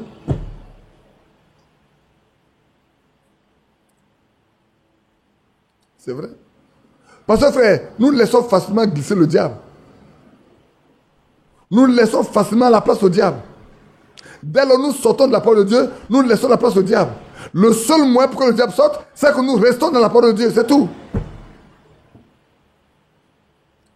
Ne pas laisser la parole de Dieu prédominer, c'est laisser la place au diable.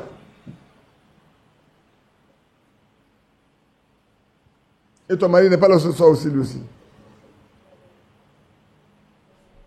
Comment? En voyage. Il sait qu'il est en train de suivre certainement. C'est vrai. Frère, le manque de perfectionnement, l'absence de mise en ordre en nous et au milieu de nous fait que nous laissons la place à l'ennemi. C'est lui qui prédomine. Et c'est vrai. Je prends le temps sur sa perfection parce que c'est important. Il ne suffit pas que les autres soient conduits à se mettre en ordre. Nous n'attendons pas que ce soit seulement les autres. Nous tous. À commencer par moi. Nous tous. Et vous qui écoutez en ligne, vous devez savoir que le temps est venu. Frère, cette mise en demeure concerne chaque croyant en cette fin des temps. Chaque croyant en cette fin des temps est concerné. Nous sommes tous concernés. Nous devons être perfectionnés. Et on a lu dans Matthieu 5, comment le Seigneur veut que nous fassions. Comment le Seigneur veut que nous vivions. Quelle attitude nous devons avoir pour être parfait, pour arriver à la perfection dont il parle. Pour être en ordre. N'exigeons pas aux autres ce que nous ne voulons pas faire nous-mêmes. Il ne faut pas demander à quelqu'un de faire ce que toi tu ne veux pas faire. Ne demande pas à la maison à quelqu'un de faire ce que toi tu ne veux pas faire. Fais pour toi et lui prie pour lui qu'il fasse pour lui.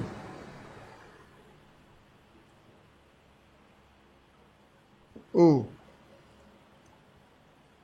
C'est seulement ainsi qu'un profond changement peut être atteint. Un profond changement. C'est si nous laissons ces choses-là que chacun se met en ordre. Alors, un profond changement aura lieu. Qui ne veut pas qu'il y ait un profond changement chez lui?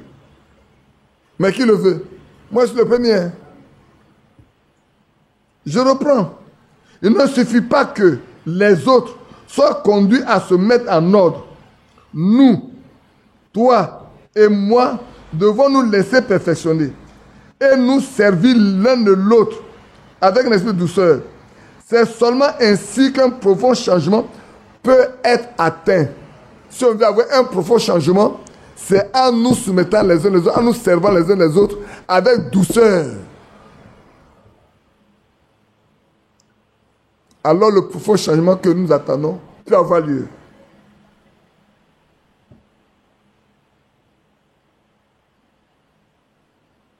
Dans ce passage, il n'est pas dit que nous devions perfectionner les autres. Non, c'est pas dit. Il dit perfectionnez-vous. Que je me perfectionne. Que toi tu te perfectionnes. Mais il n'est pas dit que moi je te perfectionne, que toi tu me perfectionnes. C'est pas ce qu'il a été dit. Il n'est pas dit dans ce passage de l'Écriture que nous devions perfectionner les autres. Mais que nous devons nous-mêmes nous laisser perfectionner par Dieu. Je dois me laisser perfectionner par la parole de Dieu. Je dois m'abandonner entre les mains de Dieu pour que son esprit me perfectionne. Sa parole me perfectionne. Alors je sais vraiment perfectionner. Arrêtons de regarder les autres ou de regarder les autres. On a tous les regards accusateurs. On aime bien ça. Oh, c'est lui. On aime écouter pour les autres. On n'aime jamais écouter pour nous-mêmes. Quand on prêche là, on voit quelqu'un d'autre. Au lieu de nous voir nous-mêmes là, on voit quelqu'un d'autre. Le temps n'est pas à regarder quelqu'un d'autre. Frère, le jour où toi te trouves devant le Seigneur là, ce n'est pas quelqu'un d'autre à regarder, c'est toi, vous deux. Vous savez, je vais maintenant donner un exemple d'un jeune homme qui a vécu tout dans la campagne. Et puis un jour il arrive en ville, chez sa tante. Eux, derrière la porte, il y a un miroir. Et quand il a fermé la porte, il voit un jeune homme comme lui. Il fait ça. Le miroir, là, le jeune homme fait ça. Il fait ça. Et le miroir. Il dit, mais, maman, mais c'est moi. Mais oui, c'est toi. Et ce que le Seigneur veut, il veut nous voir en lui. Il veut se voir en nous. En nous voyant, Dieu veut se voir. Christ veut voir en toi ce qu'il est. En d'autres termes, pour que ça soit ainsi, il faut que tu lui laisses le temps de faire ça. D'ôter tout ce qui empêche qu'il soit en toi. Que tu sois semblable. Ça nous convient? Mais que ça ne nous convient pas, nous devons l'accepter. On n'a pas le choix. Le temps est arrivé où on n'a pas le choix. C'est pour tous les frères de tous les âges. Et nous sommes le dernier dans les derniers âges. Frères, nous devons être parfaits comme notre Père Céleste est parfait. Laissons-nous perfectionner par Dieu.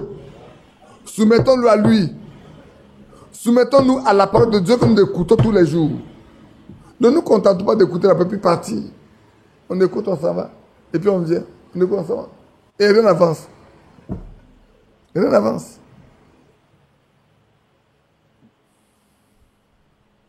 Il faut que les choses avancent, frère. On a commencé par le mot, ce mot-là. Il dit, au reste, soyez toujours joyeux. Frère, c'est important, hein? Au reste, soyez toujours joyeux. S'il n'y a pas de joie, les autres choses ne peuvent pas venir. S'il n'y a que de l'amertume, la perfection ne peut pas venir. Mais si on est toujours joyeux, on est disposé, on est joyeux, on est tout disposé, Dieu fera le reste. Laissons la porte s'ouvrir. Oh, il y a beaucoup de choses comme ça, on verra. Dans ces derniers temps, je passerai ici, je passerai là. Et puis, parce qu'on doit arriver, frère, à un point où Dieu se sent obligé de nous donner son esprit. On doit arriver au point où le Seigneur se sent obligé de nous donner son esprit. Comme au temps des apôtres. Regardez bien quand les apôtres ont appris qu'en Samarie, les gens ont reçu la parole, se sont empressés d'envoyer Pierre et Jean. Quand ils sont arrivés, ils se sont rendus que les gens ont reçu vraiment la parole de Dieu. Et qu'ils étaient bien disposés. Ils n'ont fait qu'imposer les mains à ceux-là. Eux, ceux à qui c'est désiré, ils l'ont reçu. Mais il y a un magicien là, il n'a pas eu. Hein. Le magicien n'a pas eu ça. Hein. Alors qu'elle a vu qu'on pouvait donner cette esprit par imposition, elle me dit, mais attends, donc je peux l'acheter alors. Ce qui est dans leur main là. Moi j'ai une main comme ils ont une main. En posant la main sur quelqu'un, le Saint-Esprit peut venir. Donc, on a pu acheter. Il y a un secret dedans, il va acheter ça. Les autres ne savent pas, au lieu de chercher à avoir ce secret-là, moi j'ai l'argent d'acheter. Il dit à Pierre et à Jean, écoutez, tu as de l'argent, donne-moi le secret-là. Il dit, tu penses que ça s'achète? Tu vas mourir avec ton argent, à vide. C'est un homme qui est à vide. C'est un cupide. Il veut trouver le moyen pour gagner plus d'argent. Avant, il a tellement émerveillé les gens avec ses tours de passe-passe. Et il pense qu'ici aussi, il va trouver le moyen de faire des tours de passe-passe. Non. Frère, vous devez vivre jusqu'à ce que Dieu se sente dans l'obligation de vous. S'il l'a fait hier, dans la même condition, si les conditions sont remplies, il ne peut pas s'obliger, il ne peut pas s'appeler de le faire. Il s'oblige à le faire.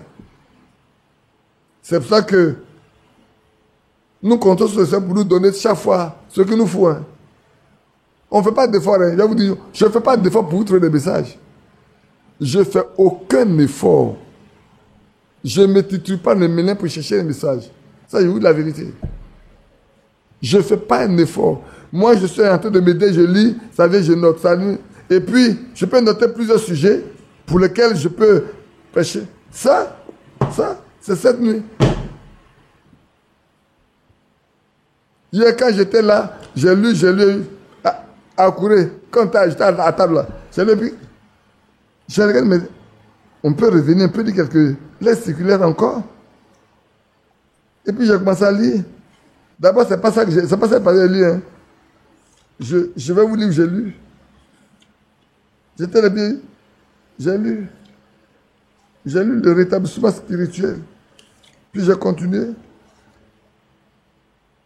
Et puis, je reviens en arrière. Qui est rempli du Saint-Esprit? Qui est rempli du Saint-Esprit? Est-ce qui est rempli du Saint-Esprit? Alors je regarde, mais Seigneur, c'est vrai. On a besoin de perfectionner. On a besoin de nous exhorter.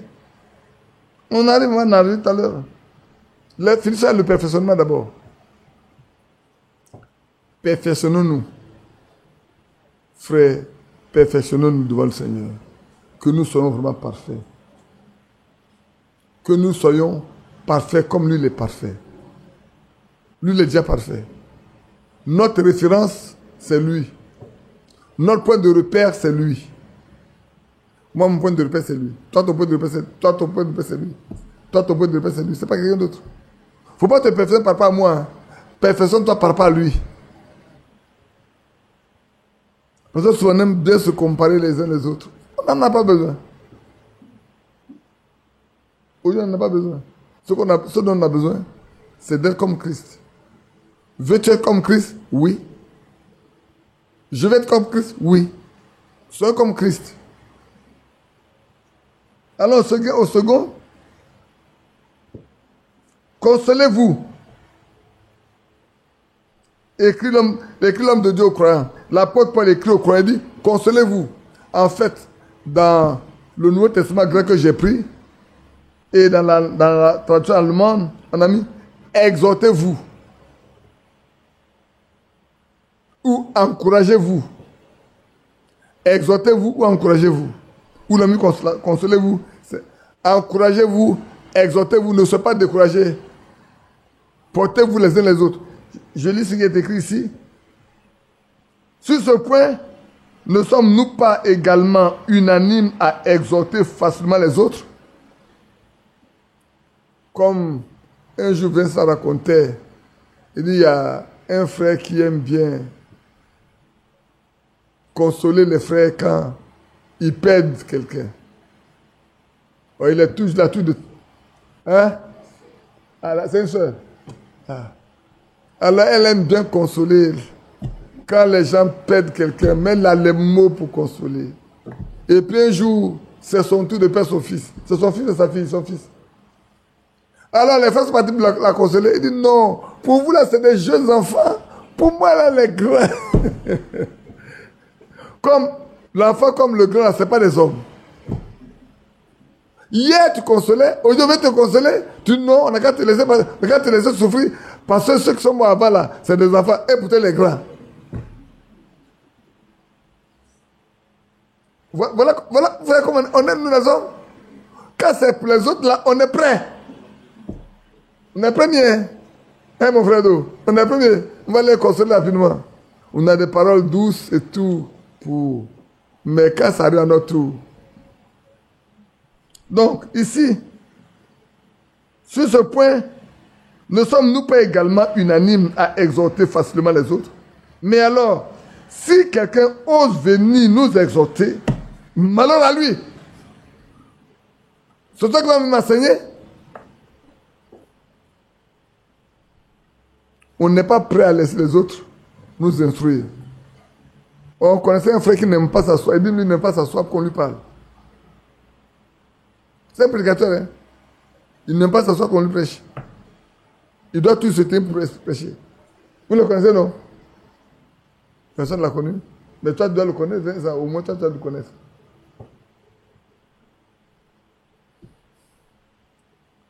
C'est vrai? Non, non. Comment lui va s'asseoir pour que quelqu'un d'autre lui parle? Quand il est là, c'est toi qui parle. À moins que ce soit les frères Franck, les frères Barillier, les frères Favre qui arrivent là, d'accord. Mais entre nous ici, là, entre nous les Noirs, non. Qui va lui parler? Quand il est là, c'est lui qui va parler. Oui, c'est vrai. C'est vrai. Donc, laissons-nous exhorter aussi. Laissez les autres nous encourager aussi. Frère, même quand on est assis à terre là, un frère peut exhorter. Hein. On est ensemble là, un frère peut parler. Et donne des belles paroles d'exhortation. Moi, j'aime bien écouter mes jeunes frères quand je suis avec eux. Il y en a qui sont très sages et intelligents. Ils connaissent bien les Écritures. Comme je parlais ce matin, mon frère Loulou Richard, quand il prend la parole, c'est comme une forte mitraillette. Il va te découper la parole. Il te cite le verset et puis il te parle le verset, puis il cite. Pendant tout le temps, tu ne vas pas le voir ouvrir la Bible. Il a salué comme ça. Et puis quand il commence là, il te parle le verset, il cite ça, il va ici, il cite le verset en même temps. Il cite le verset intégralement. Il dit à quel chapitre, tel verset, et puis tu cites le verset. Et c'est correct. Je dis, oh, mon frère, j'aime bien m'asseoir pour t'écouter prêcher. Ah, nous autres, on aime bien aller chercher nos versets. Ouais, chaque mois, je vous dis, mais c'est où? Qui a trouvé le passage? Hier matin, quand je cherchais Deutéronome 22, ça fait longtemps, j'ai passé trop de temps à chercher. Je dis, mais attends, c'est dans Nombre, c'est dans Lévitique. J'ai oublié, j'ai cherché dans Lévitique. Dans Nombre, je ne trouve pas. Quand j'ai cité, il me dit, Deutéronome 22.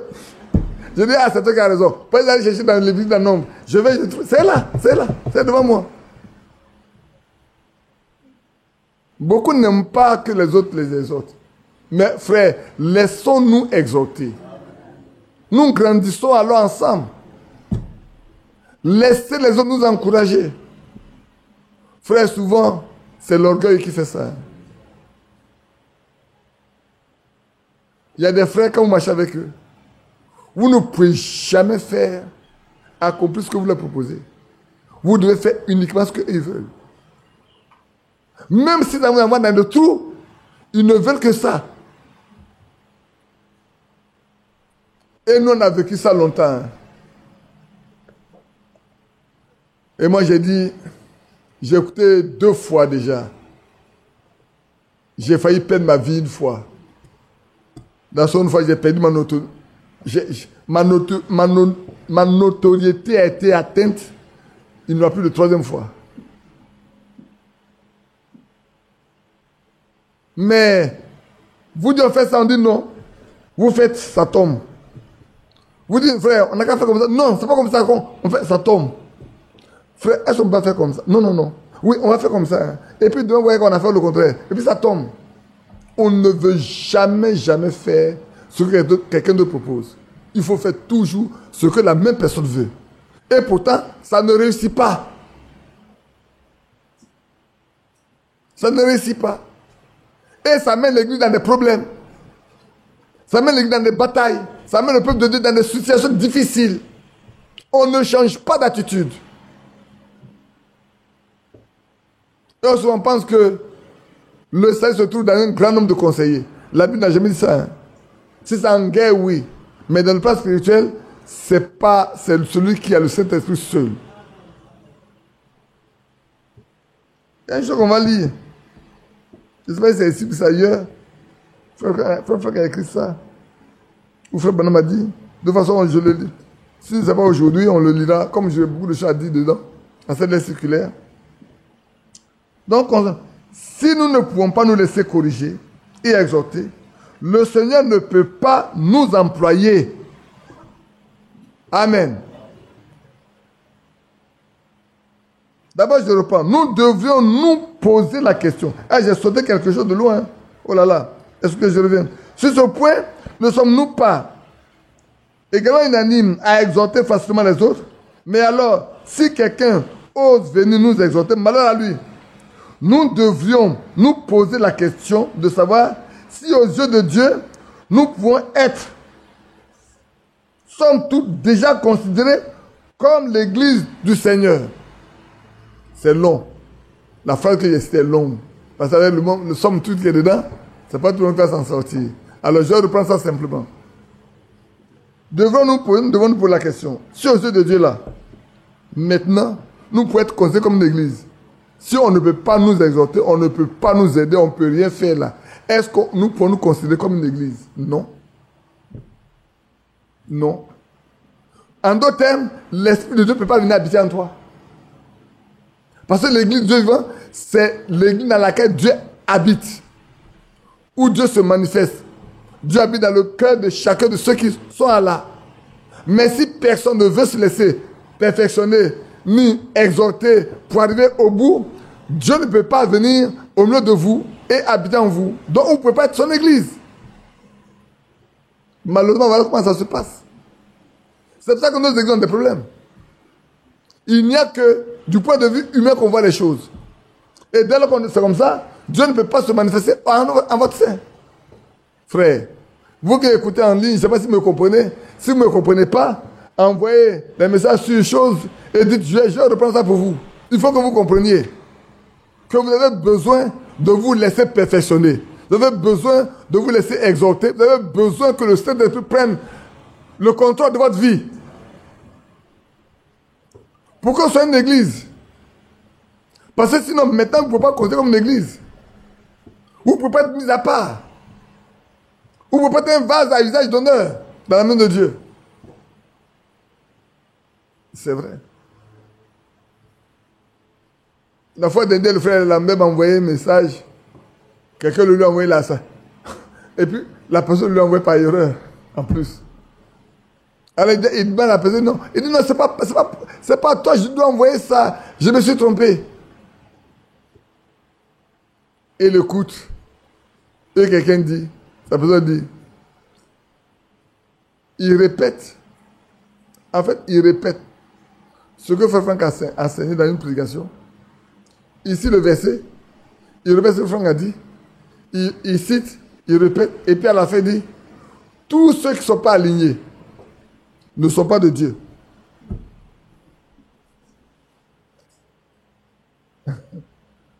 Tous ceux qui ne courent pas 3 fois par semaine et qui ne sont pas alignés ne sont pas de Dieu. Ils ne sont pas dans l'enlèvement. Lambert m'a envoyé, il dit à Frère Lambert, pourquoi tu te fatigues avec ça? Pourquoi veux-tu te fatiguer avec ces choses? Laissez les gens parler. Ce qui importe là, ce n'est pas ce qu'on dit ici, hein. C'est ce que Dieu fait dans la vie de chacun de nous. Ce que Dieu fait dans ta vie là, c'est ce qui va compter. Hein. Parce que demain tu répondras de ce qui est sur ta bouche. Là on oublie. Malheureusement on oublie que ce qu'on dit là, demain on répondra pour ça. Ce qu'on pose comme acte demain, ça va se retourner contre nous. C'est pour ça que nous devons dire uniquement ce que dit la Bible. Uniquement ce que dit la Bible. Et c'est vrai. Donc ici, nous devrions nous poser la question de savoir si aux yeux de Dieu, nous pouvons être considérés comme l'église de Dieu, l'église du Seigneur.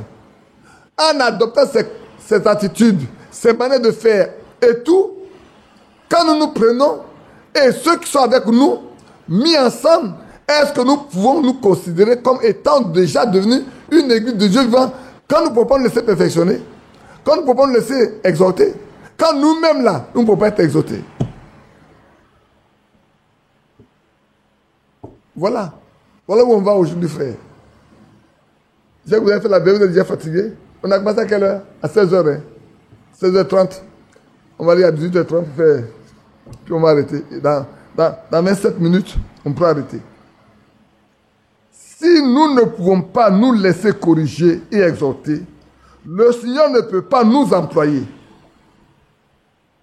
Ce n'est qu'après avoir été aidés que nous pourrons aider les autres et nous prêter mutuellement assistance en tant que membres d'un même corps.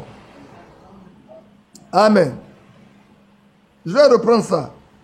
Ce n'est qu'après avoir été aidé que nous pouvons aider aussi les autres. Si quelqu'un n'a pas été aidé, il ne pourra pas aider quelqu'un d'autre.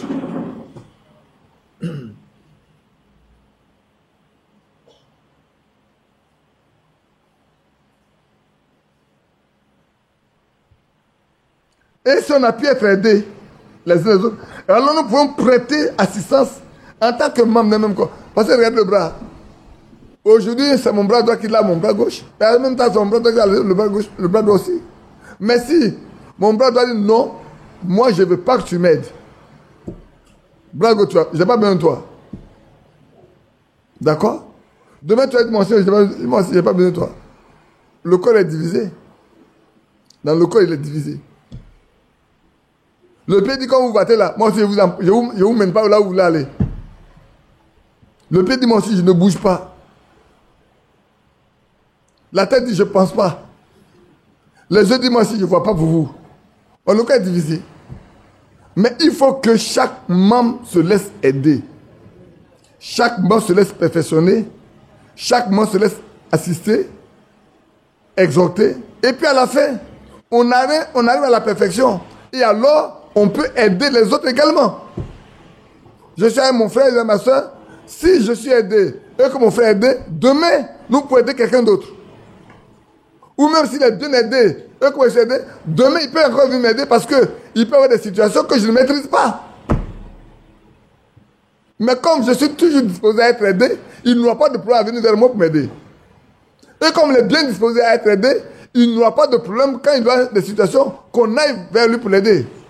Par contre, s'il ne veut jamais qu'on l'aide, quelle que soit la situation, même si la situation est simple, personne ne va lui donner ça.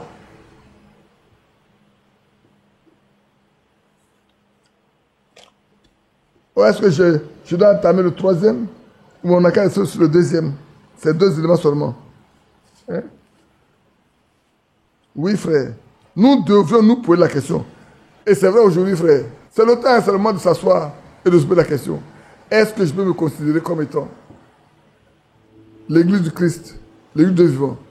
Est-ce que mon frère peut se considérer ainsi? Parce que, frère, l'Église c'est qui? C'est ceux qui sont mis à part pour. On est sanctifiés mis à part pour servir le Seigneur. Et l'apôtre Paul nous dit dans 1 Corinthiens, chapitre 12, verset 13. On a été abreuvé d'un seul esprit pour former un seul corps. Et dans ce corps-là, il y a tout ce qu'il faut. Chaque membre est corps, fait partie du corps. Et nous sommes nombreux à rentrer dans ce corps-là par le même esprit, frère.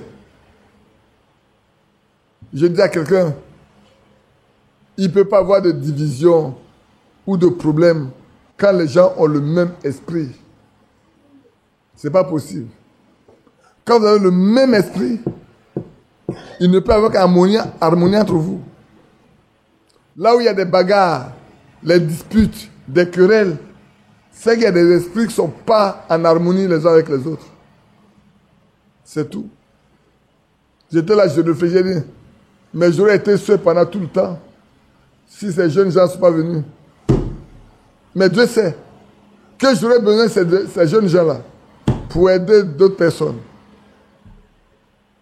Je n'ai appelé personne. Je n'ai cherché personne. Et, pour le petit témoignage, c'est sur mon appareil, mon portable, que j'ai fait mes directs avec mon petit-fils qui était aux États-Unis. Et puis après, on a mis 2, 3 personnes, 4 personnes, 5 personnes. Et puis ça commençait à être gros. Thierry est là. Quand il était venu, c'était sur WhatsApp. Il dit, mais papa, sur WhatsApp là, on ne peut pas tout faire sur WhatsApp. Est-ce qu'on ne peut pas faire ça sur Telegram? J'ai dit, mais il faut voir. On a payé. Après, on a dit, bon, on va faire sur Zoom. On fait sur le Zoom. À un certain volume de personnes, ça ne passe plus. Mais on va payer. On paye l'année, ça ne coûte rien. S'il n'était pas venu, est-ce que moi je pouvais faire tout ça? Non. Et puis Franck arrive. Franck, monsieur arrive. Et je dis, papa, il y a un appareil, on peut acheter l'appareil là. En bon, pour faire la musique. Il dit, on peut le faire. Ah, d'accord. Oh Franck Messou, que ton âme repose en paix. Et il va voir l'ingrat. Et à l'ingrat, on achète l'appareil. On le teste. C'est parfait. On y va. En moins de 3 mois, on a tous les appareils. En moins de 3 mois, on a tous les appareils. Et ça a permis aux gens de se taire en même temps. Parce que si longtemps ils n'étaient pas en ligne, on pouvait toujours compter de parler de moi. Aussi longtemps ils n'étaient pas en ligne là, on parlait de moi. Mais là, dès que j'ai mis tout en ligne, c'est fini, ça s'est arrêté. Ça a coupé tout sur le champ. Oh, Dieu est bon. Hein? C'est lui qui fait tout simplement. Sans cela, qu'est-ce qu'il pouvait faire? Rien du tout. Mais Dieu les a mis à côté. Il savait, hein? Dieu savait qu'un jour ça serait comme ça. Donc il les a préparés, il les a gardés. Il a préparé l'ingrat également. Il a mis les moyens de côté. Dès qu'on a à moins de 3 mois, tout était prêt, acheté. Au décès de la vieille, au village, quand les gens sont venus les appareils, alors qu'ils n'ont pas déployé même les appareils, ils n'ont même rien déployé. Les gens étaient souviennent qui est arrivé. Il dit, mais depuis,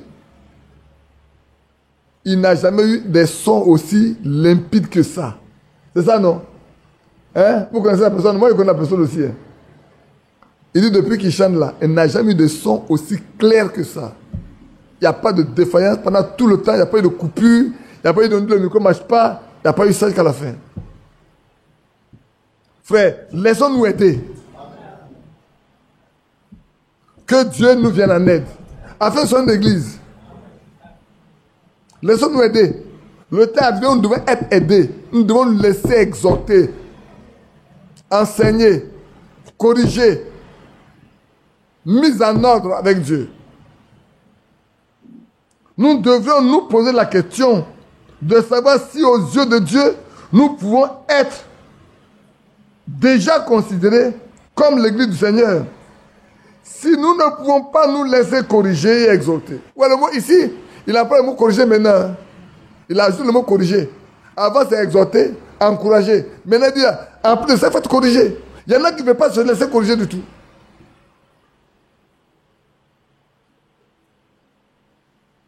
Si ce n'est pas le cas, le Seigneur ne peut pas t'employer. Un homme qui veut se laisser employer par Dieu, il doit laisser Dieu le corriger. Si tu es trop raide, tu n'es pas flexible, que Dieu puisse te moduler, tu ne peux pas. Il faut que Dieu soit capable de te moduler, de te changer, doter. Oh, on aime bien ce mot-là, on dit, taille-nous, modèle-nous. Et si tu trouves quelque chose qui n'est pas bon à nous, enlève ça. Oui, Seigneur, taille. Frère, le mot tailler là, regardez bien, on taille quoi? Qu'est-ce que c'est qu'on taille? Hein? On taille la pierre. Si la pierre pouvait parler, vous allez comprendre. Là, il dit, ah, il me fait beaucoup de mal. Hein? Le bloc là, si on veut tailler pour obtenir une forme qu'on veut, il y a beaucoup de choses qu'on supprime. Hein? Il y a beaucoup de choses qui partent. On taille, ça éclate, on taille, ça éclate, on taille, ça éclate, après on polie, et puis après, quand on finit la forme. Mais pour aller à la forme là, on vous montre là-bas la pierre brute, jusqu'à ce qu'on arrive. Frère, nous devons être taillés pour avoir la même image que Christ. Ça peut vous souvenir d'Ésaïe 51. Souvenez-vous d'où vous avez été taillés. À l'exemple de Moïse, d'Abraham, souvenez-vous d'où vous avez été taillés. Oui, frère. Laissons-nous tailler pour avoir la même forme que le Seigneur Jésus-Christ. Ce n'est qu'après avoir été aidés que nous pouvons aider les autres et nous prêter mutuellement assistance en tant que membres d'un même corps. Gloire à Dieu. Je voulais garder le reste là pour dimanche prochain. Il y en a beaucoup, hein, c'est pas parce qu'on n'a rien à dire. Il y en a tellement. Mais je ne voulais pas vous garder encore longtemps. Vous avez fait une veillée toute la nuit. C'est vrai que juste cette veille-là était tellement bien. Même le frère Achille qui n'a pas pu partir, il dit il a suivi en ligne tout le temps jusqu'à 3 heures du matin, il n'a pas dormi.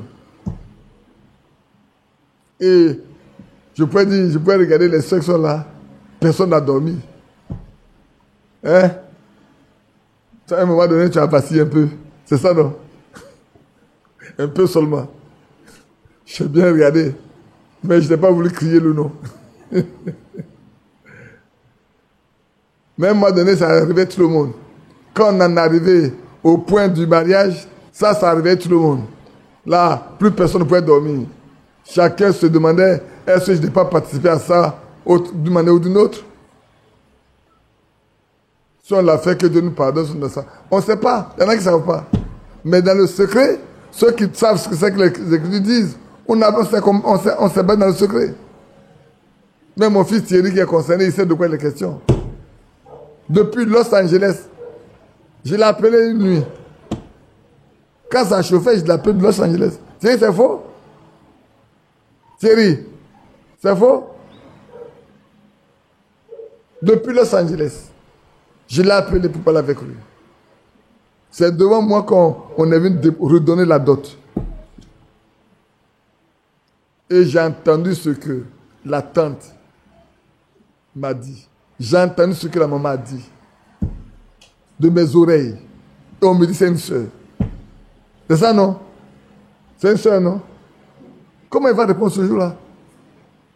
Comment ils vont répondre? Comment ils vont répondre? Je cite le nom. Oh, quand j'ai fini, on m'a dit, Badi nous a sauvés. Mais après, plus tard, qu'est-ce qu'on a fait?